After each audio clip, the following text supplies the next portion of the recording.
How can someone have all the right qualifications, but no one takes them seriously, while someone with less of a background naturally attracts attention and respect? The difference isn't in intelligence, looks, or official status. It's in a devastating behavioral error most people make in the first 3 seconds of any social interaction. An error that instantly puts you lower in the mental hierarchy. Everyone is unconsciously creating about you. Here's the brutal truth no one tells you. Your brain and the brains of everyone around you are constantly running primitive social software that ranks everyone in a matter of seconds, evaluating who commands and who obeys through hundreds of microsignals you don't even realize you're transmitting. And if you're exhibiting eager energy, that anxious energy of wanting to be accepted and validated, are essentially shouting "I'm low status" in language that bypasses logic and goes straight to the most primitive circuits of social judgment. While you're trying to impress through words and competence, you're being evaluated and categorized through microscopic signals, smiles that appear to quickly eager movements, to please constant adjustments to accommodate others. Each of these behaviors is a vote cast in the low value category that determines how people treat you regardless of what you say or do. There's an invisible game going on in every social interaction, a game most people are losing because they don't even know they're playing. But there's a specific technique, something I call gravity in the room, that completely reverses this dynamic and transforms you from someone who seeks approval into someone who naturally attracts it. What I'm going to show you today goes against everything you've learned about being friendly, approachable, and engaged. Get ready to discover exactly which behavioral mistakes are undermining your perceived value, which microsignals are betraying you before you even open your mouth, and how to become the focal point of any environment without having to perform or prove anything at all. In the next few minutes, you'll learn the one thing that separates people who command natural respect from people who constantly seek validation, and how correcting this flaw can completely transform how you're treated in every social interaction. Your brain is constantly running primitive social software that evaluates and ranks every person you encounter in the first 3 to 5 seconds of interaction, and you're doing it to others as they do it to you, in an invisible game of instantaneous hierarchy that determines who commands and who obeys. This process isn't conscious, deliberate, or politically correct. It's pure neurobiology operating in circuits that have evolved over millions of years to quickly identify threats, allies, and relative position in the group hierarchy. Your brain is asking specific questions. Is this person confident or insecure? Dominant or submissive? Valuable or desperate for validation? And it's answering these questions not through the words you say, but through hundreds of microsignals you unconsciously transmit through your posture, speed of movement, eye contact patterns, and overall energy you project.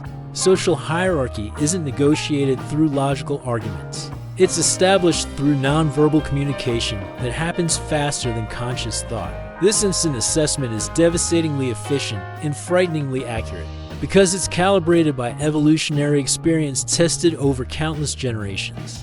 Where misjudgments of social status meant exclusion from the group, loss of resources, or death. When you walk into a room, a meeting, or a casual conversation, people aren't consciously thinking, "I'm going to assess this person's status now."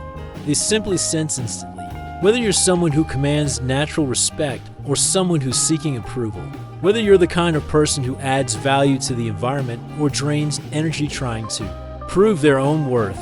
It's like when you see someone trip, you don't consciously decide, "This person is clumsy." Your brain instantly categorizes it, and that impression registers. Similarly, when you display signs of low status, even subtle ones, even for seconds, others' brains register and place you in a mental category. That's extremely difficult to change later, because first impressions create filters through which every future interaction is interpreted. What makes this especially cruel is that you can be objectively competent, intelligent, and valuable, but if your behavioral signals in the first few seconds communicate low status, people will treat you as low status regardless of your actual qualifications. It's like having an impressive resume, but showing up for an interview with body language that screams, "I don't deserve to be here." The content becomes irrelevant because the packaging has already determined the verdict. This instant ranking isn't fair, it's not rational, and it shouldn't matter as much as it does, but it does. Because we are social primates operating with 200,000-year-old hardware, trying to navigate modern environments, and that hardware hasn't been updated to ignore hierarchical signals. Just because we live in a society that purports to be egalitarian, people who understand this invisible game and consciously control the signals they transmit have a devastating social advantage over those who naively believe that being yourself and letting your competence do the talking is enough, when in reality competence is only seen and valued after you've passed the initial test of presence and status. The most destructive and common behavioral error that instantly demolishes your perceived value is something that appears positive on the surface, but is read as desperate weakness by others' primitive brains, eager energy. That anxious energy of wanting to be accepted, validated, and included that you convey through hundreds of micro-behaviors before you even open your mouth. It's the difference between walking into a room with the energy of "I hope you like me" versus "I'm comfortable existing here." Regardless of your opinion, and others' social brains detect this difference instantly and unconsciously.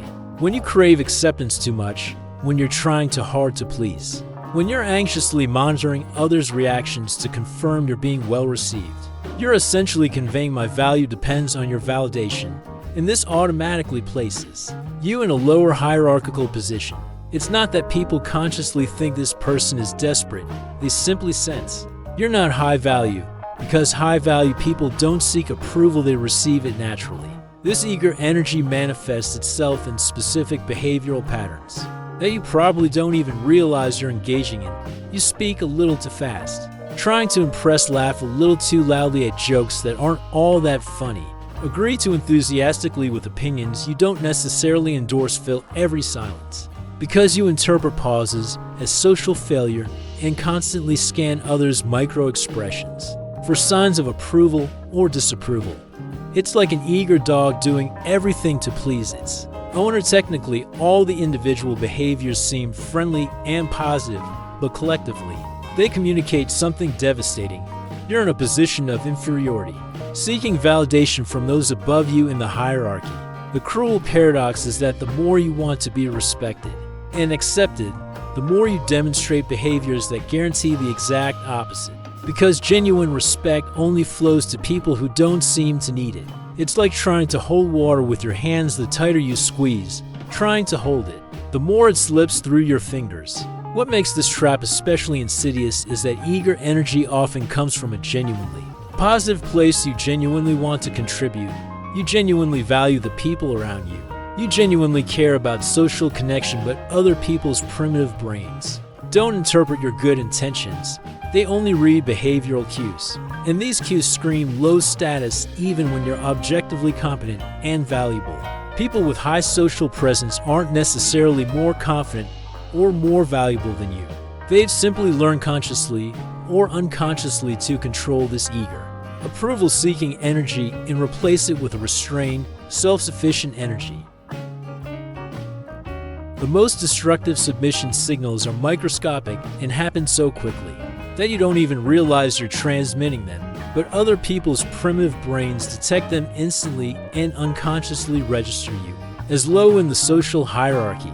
A smile that appears too quickly when someone looks at you, a sudden movement to adjust when someone enters the room, a barely perceptible recoil when someone approaches physically, or that nervous laugh that escapes when you don't know how to respond. Each of these micro-behaviors screams, "I feel inferior to you." It's like leaking classified information through a channel you didn't even know existed.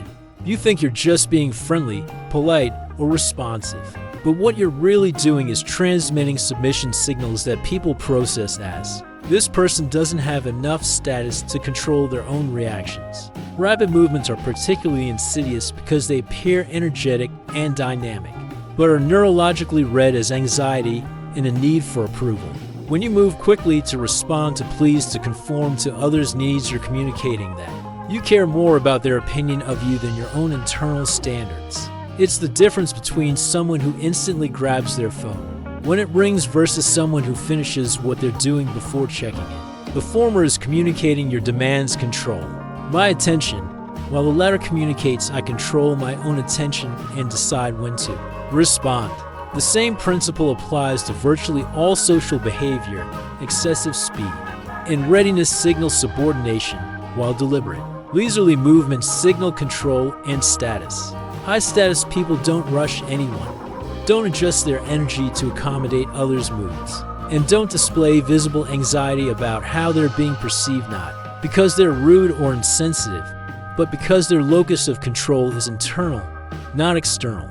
The anxious smile deserves special attention because it is perhaps the most common and most misinterpreted sign of submission. Smiling constantly, smiling before the other person, smiling when nothing is funny, smiling to alleviate discomfort are all variations of a placating behavior that subordinate animals use to signal, I am not a threat, please accept me.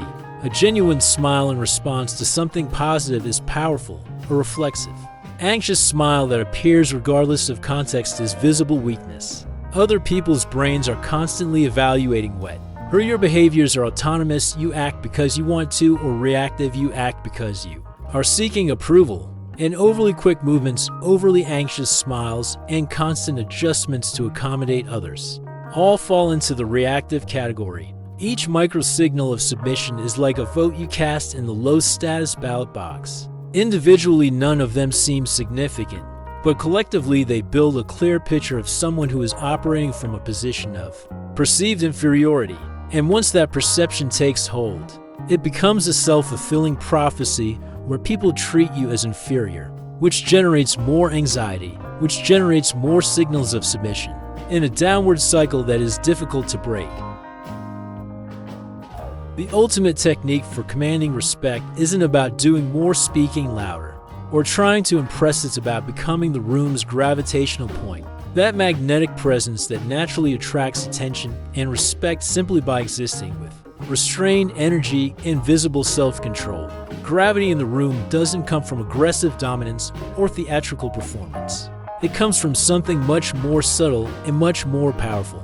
The ability to be completely comfortable in your own space without needing external validation, constant approval, or immediate reaction from others. It's like the difference between the sun, which doesn't chase planets, but naturally attracts them by its own mass, versus a comet, which frantically cruises the solar system trying to be noticed. When you develop this quality of gravitation, people orient themselves toward you, unconsciously checking your reactions before forming their own opinions, waiting for you to speak before taking a stance, and naturally deferring to your presence without you needing to demand anything. You become the standard by which the room calibrates itself. The core of this gravitational presence lies in three specific behavioral principles that can be consciously trained until they become automatic. First, deliberate movements and energy economy. You move as if you have all the time in the world, in no rush to please or impress, conveying through controlled speed that you are not anxious about anything or anyone. Second, absolute comfort with silences and pauses. You don't fill every empty second with words or nervous laughter, because you interpret silence not as a social failure, but as a natural space where thoughts breathe and attention is focused. Third, measured, non-reactive reactions when something happens: joke, provocation, news. You have a microsecond of pause before responding, where you consciously decide how to react instead of letting automatic reactions dictate your behavior. These three elements create something fascinating. While others are reacting to the environment, you are observing. While others are seeking validation through quick responses, you are maintaining your own center.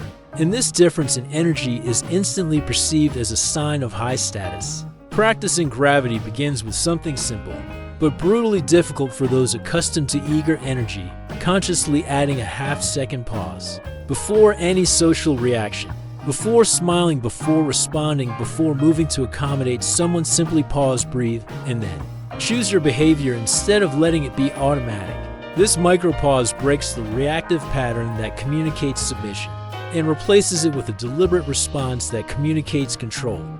When someone makes a joke, instead of instantly laughing, pause, process whether it's genuinely funny, and then react appropriately. This transforms you from someone desperately trying to please into someone whose reactions carry weight because they are genuine and chosen.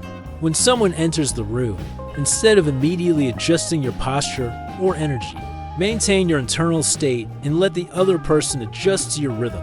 Gravity in the room isn't about being cold, distant, or arrogant. It's about being so solidly centered within yourself that your presence becomes the fixed point around which everything else naturally orbits. And this magnetic quality attracts respect, attention, and status without you having to ask for, perform, or prove anything at all.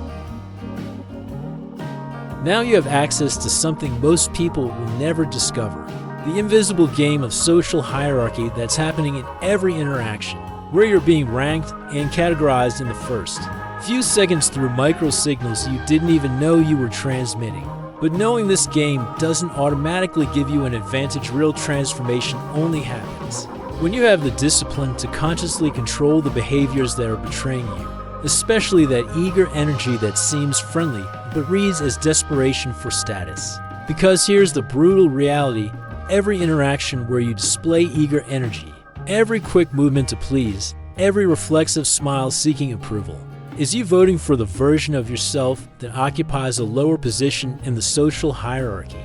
The difference between people who command natural respect and those who constantly seek validation isn't innate confidence or special privileges. It's the ability to control micro behaviors and replace anxious reactivity with deliberate, restrained presence. You can have all the qualifications in the world, all the competence imaginable, but if your first 3 seconds in any environment communicate "I need your approval," you've already lost the game before you even begin. Gravity in the room isn't about being cold, distant, or arrogant. It's about being so solidly centered that your presence becomes effortlessly magnetic. If this video showed you the invisible game that was going on without you realizing it, subscribe to the channel and turn on notifications, because mastering body language and social presence is just the beginning of a much larger journey of strategic influence, reading power dynamics, and building natural respect. See you in the next video.